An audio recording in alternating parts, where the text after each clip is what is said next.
श्री रामकृष्ण लीला प्रसंग स्वामी शारदानंद जी द्वारा लिखित पाठ संख्या 17 सप्तम अध्याय गदाधर की किशोर अवस्था। क्षुदीराम जी की मृत्यु से उनके परिवार वर्ग के जीवन में जो परिवर्तन उपस्थित हुए उनका विवरण। श्री क्षुदीराम जी के देहावसान से उनके परिवार वर्ग के जीवन में विशेष परिवर्तन उपस्थित हुए।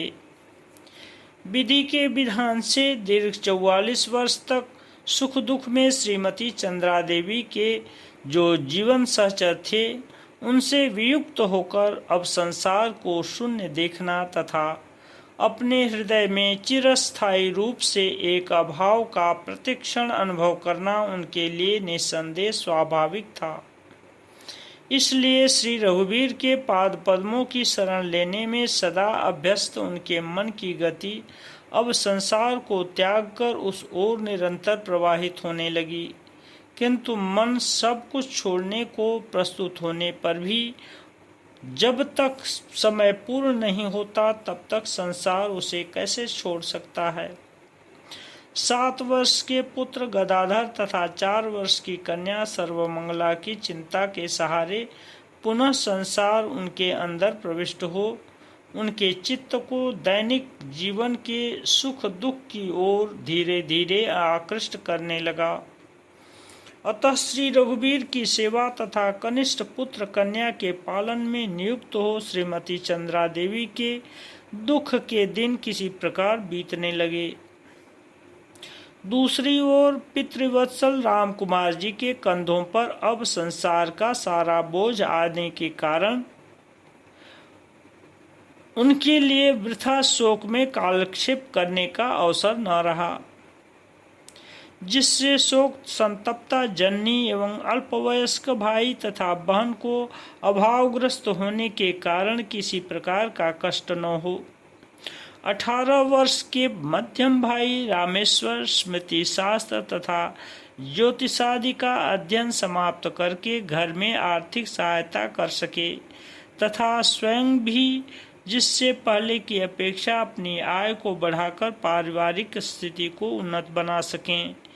इस प्रकार की विभिन्न चिंताओं तथा कार्यों में संलग्न रहते हुए अब उनके दिन बीतने लगे। उनकी कर्म कुशल गृहिणी ने भी चंद्रा देवी की असमर्थता को देखकर परिवार वर्ग के भोजन तथा घर के अन्यान्य कार्यों की व्यवस्था का अधिकांश भार अपने ऊपर ले लिया।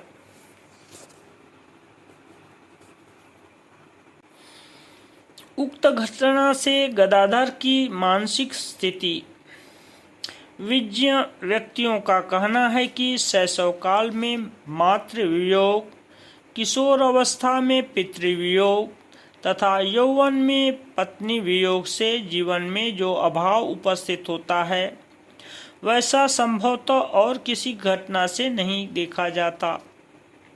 माता का प्रेम ही शैशव का प्रधान अवलंबन होने के कारण पिता का देहांत हो जाने पर भी उनके अभाव को उस समय शिशु समझ नहीं पाता है, किंतु बुद्धि के उन्मेष के साथ ही साथ किशोर अवस्था में उस शिशु को जब अपने पिता के अमूल्य प्यार का क्रमशः परिचय मिलता है, स्नेहमयी जननी उसके जिन अभावों को पूर्ण करने में असमर्थ है, पिता के द्वारा उन अभावों से मुक्त होने पर जब उनका हृदय अपने पिता की ओर आकृष्ट होने लगता है, उस समय पितृवियोग होने पर उसके जीवन में अभाव बोध की कोई सीमा नहीं रहती।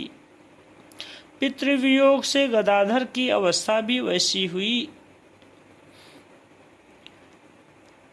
प्रतिदिन की नाना प्रकार की सामान्य घटनाओं से पिताजी के वियोग की अनुभूति जागृत होने के कारण उसके हृदय में अंतःस्थल में निरंतर विषाद की प्रगाढ़ कालिमा छाई रहती थी, किंतु उसका मन तथा बुद्धि उस छोटी आयु में ही दूसरों की अपेक्षा अधिक परिपक्व होने से माता की ओर देखकर वह अपने हृदयगत भावों को बाहर व्यक्त नहीं करता था।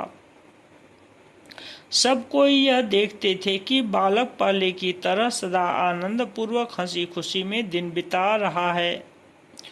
भूति की पोखरी में अवस्थित स्मशान भूमि तथा माणिक राजा की अमराई आदि गांव के निर्जन स्थलों पर कभी कभी एकाकी उसे घूमते हुए देखकर भी बाल चापल्य के सिवाय वह और किसी कारण से वहां उपस्थित हुआ है, यह बात कभी भी किसी के मन में उदित नहीं होती थी।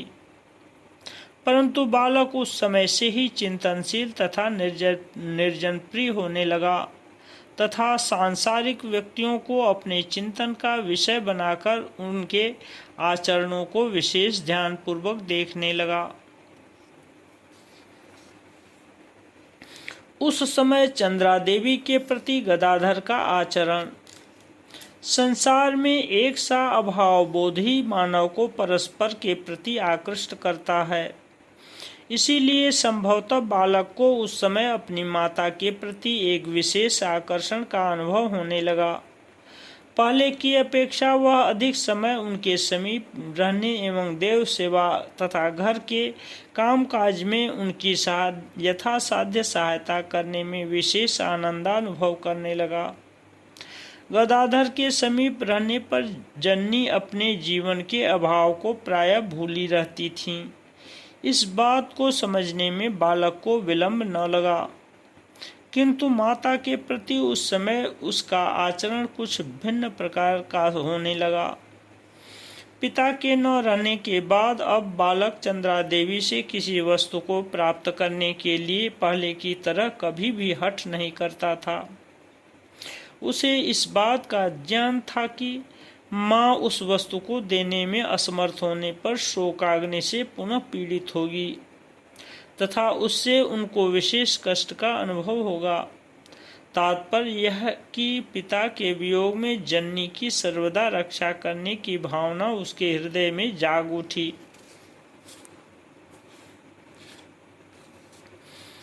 गदाधर की उस समय की चेष्टाएं तथा साधुओं से भेंट। गदाधर पाठशाला में जाकर पहले की भांति पढ़ने लगा, किंतु पुराणों की कथा सुनना, नाटक आदि देखना तथा देवी देवताओं की मूर्तियों का निर्माण करना उस समय उसके लिए अत्यंत प्रिय हो गया। उन विषयों के सहारे पिता के अभाव को अनेकांश में भूला जा सकता है, ऐसा समझकर ही संभवतः उसने उन विषयों का विशेष रूप से अवलंबन किया था। बालक उस समय अपने असामान्य स्वभाव के कारण एक अभिनव विषय में प्रवृत्त हुआ था। कामारपुकुर की आग्नेय दिशा में पुरीधाम जाने के रास्ते पर यात्रियों की सुविधा के लिए जमींदार लाहा बाबू ने एक धर्मशाला स्थापित की थी। श्री जगन्नाथ देव के दर्शन के लिए जाते तथा वहां से लौटते समय साधु संत प्रायः वहां आश्रय ले गांव में जाकर भिक्षा ग्रहण किया करते थे। गदाधर ने संसार की अनित्यता की बात पहले ही सुन रखी थी तथा पिता के दिवंगत होने से उनका साक्षात परिचय भी उसे प्राप्त हुआ था।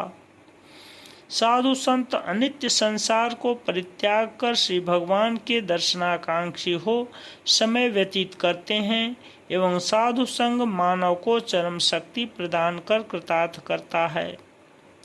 पुराणों की कथाओं से इन बातों को जानकर साधुओं से परिचित होने की आशा से बालक उस समय प्रायः उस धर्मशाला में आने जाने लगा। प्रातः तथा सायंकाल धुनी की पवित्र अग्नि को उद्दीप्त कर वे जिस प्रकार ध्यानमग्न होते हैं, भिक्षालब्ध सामान्य भोजन सामग्री का अपने इष्ट देव को भोग लगाकर प्रसन्न चित्त से जैसे वे उस प्रसाद को ग्रहण करते हैं, अत्यंत रोगग्रस्त होने पर जिस प्रकार वे श्री भगवान पर निर्भर हो बिना व्याकुलता के उस कष्ट को सहन करने का प्रयास करते हैं, अपने विशेष प्रयोजन की सिद्धि के निमित्त भी जिस प्रकार वे कभी किसी को कष्ट नहीं देते तथा इसके साथ ही साथ साधुओं की तरह वेशभूषा धारण कर कपटी लोग जिस प्रकार समस्त सदाचारों के विपरीत आचरण करते हुए अपने स्वार्थ साधन के निमित्त जीवन बिताते रहते हैं। इन विषयों को अवसर मिलने पर बालक उस समय विशेष ध्यानपूर्वक देखने लगा। यथार्थ साधुओं को देखकर उनकी रसोई के लिए लकड़ी एकत्र करना तथा उनके पीने का जल लाना आदि छोटे छोटे कार्यों में उनकी सहायता करता हुआ क्रमशः वह उनके साथ घनिष्ठ रूप से मिलने लगा। वे भी सुंदर बालक के मधुर आचरणों से परितृप्त हो उसे भगवत भजन की शिक्षा, नाना प्रकार के सदुपदेश तथा प्रसादी भिक्षान्न का कुछ अंश देकर उसके साथ बैठकर भोजन करने में आनंदानुभव करने लगे। यह बात अवश्य है कि जो साधु संत उस धर्मशाला में किसी कारणवश अधिक दिन तक रहते थे, उन्हीं के साथ बालक इस प्रकार मिलने जुलने में समर्थ हुआ।